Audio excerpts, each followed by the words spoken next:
The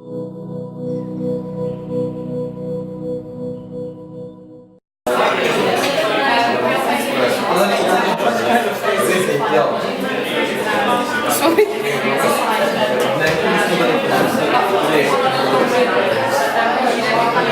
issue is, what kind of society is it that we want?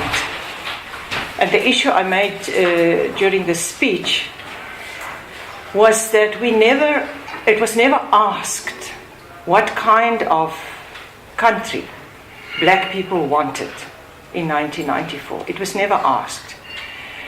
And it is bad that it wasn't asked for two reasons.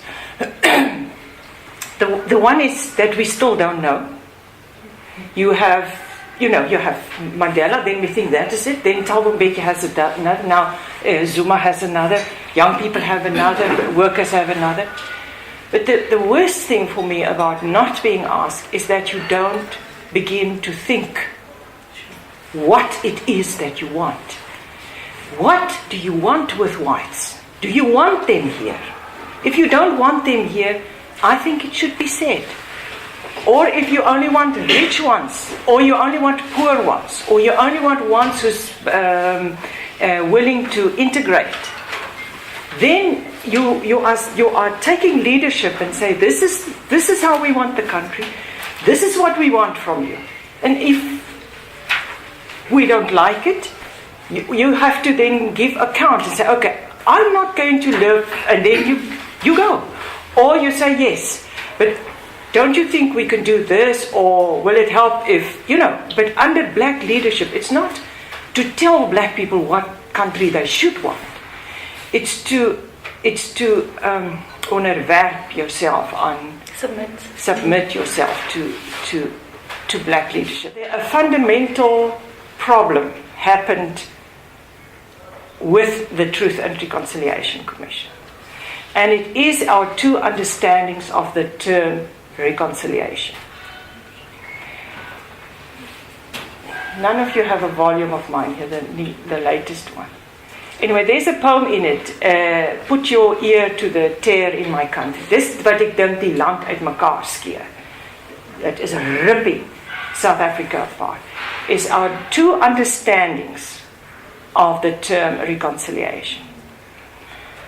And for me, the most perfect formulation of reconciliation was done by Cynthia Ngeu in front of the Truth Commission. She's not very literate, but she was interviewed by a journalist about what does she feel about this whole notion of reconciliation. Her son was killed by the security police. And she says, if this means that this person who killed my child, if it means that this person will get his humanity back, so that all of us can get our humanity back, then I am for it. Now, it's one of the smartest philosophical statements, I think, that's ever been made in the new South Africa. What she is saying is that person killed my son because he has lost his humanity. He has become unhuman. So he killed. And whites have become, in many aspects, unhuman in South Africa. So it was killed. Because the son was killed, Mrs. Ngeu's humanity was affected. But also, all of us, humanity has been affected. So what she is saying is that the humanity is linked. And if one kills, then everyone is. So if I forgive him, maybe he changes. Maybe he becomes humane again.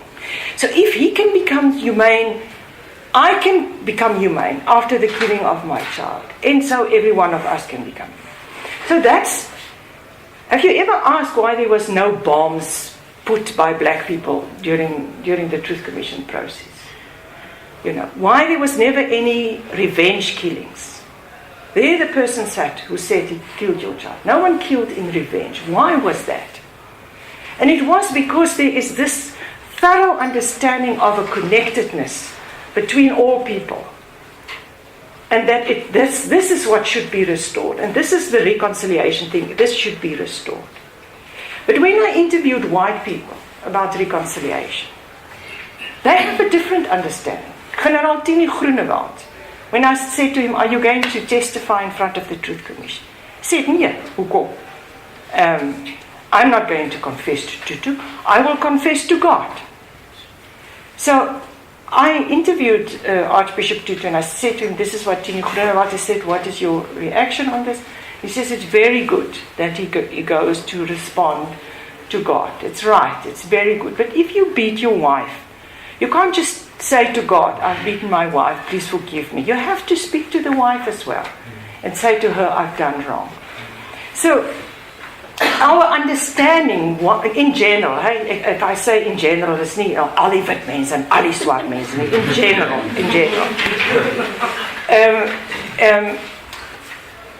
White people understand reconciliation as just forgive. Black people have forgiven us. And the people, Afrikaners that I've interviewed said, I don't know why they forgive us. I haven't even asked forgiveness. Nou vergewe hulle sommer, jy weet. Hulle wil nie haat nie. What's wrong with them, you know? But and because forgiveness is so drenched in Christianity, so jy forgiveness works with Christ and the reward is afterwards. So jy gaan hemel toe agterna. While reconciliation seen in an African philosophical context it's here and your reward is here. You have to build a nation here that is humane. And it's guiding that is everywhere. It is everywhere. It's everywhere. It's not only here at Stellenbosch, dis die hele land. Stellenbosch is net 'n mikrokosmos van die hele land. With enclaves van privilege and enclaves van inhumaneness in baie gevalle. Barmhartigheidloosheid and a nonsense of being interconnected. And interconnected met almal. Met almal. Not only with your sort or your color or your language, but met almal. You look at Mandela, we have westernized Mandela to such an extent that his whole thing of interconnectedness got completely lost. Completely. He has become a Western icon. You weet? Where people, he doesn't get credit. He's seen as some holy, actually fool for being so kind. Instead of admiring the powerfulness of it. The same with Tutu. It's as if we. I mean, at one stage they had at Newsweek all the icons of the 20th century. All the top leaders of the 20th century. And I thought, yeah, waar's Mandela? Waar's Mandela? Yeah, Mandela's nie daar. Maar waar's Mandela? How can that be? Yeah, what is Mandela? An icon. Now, the moment something is an icon, it has no content. It's like Che Guevara. Steve Biko becomes like this. You don't know what he stands for. You just look nice on a t-shirt. And you look like a radical. But you don't know what's radical. You don't know what really means radical. And it's so wrong, the distortion of people who really have something that we can learn from. But you emaciate them, you castrate them actually by turning them into icons. You know, as we sit here, there's black people in this room. Every one of us is aware of how I sound, how you are going to sound if you ask a question. It's when you have a room, there's only women. The moment that there's a man, it changes your awareness of yourself. That you start thinking, what will he think of us? How does he, or men, that's why men should have women And ek is groot vir quota systems. Because the moment that a woman enters a boardroom, or enters a rugby team, or enters a male hostel, it's verander daar. Because suddenly you become aware, okay, the easy way in which I think I can be is disturbed. Ek moet nou cognizance vat van iets anders hier. And this is healthy. This is healthy. And that's why if you go to classes where there's people of different colors and different languages and different backgrounds, it's healthy. And we will destroy ourselves in this country if we remain so separate. If we don't befriend and have friends from a diversity of backgrounds, if we don't go to films and chat afterwards with people with a different background, what do you think of that film? Or that book, how do you interpret that? So I think it's important to mix on campus on a social level.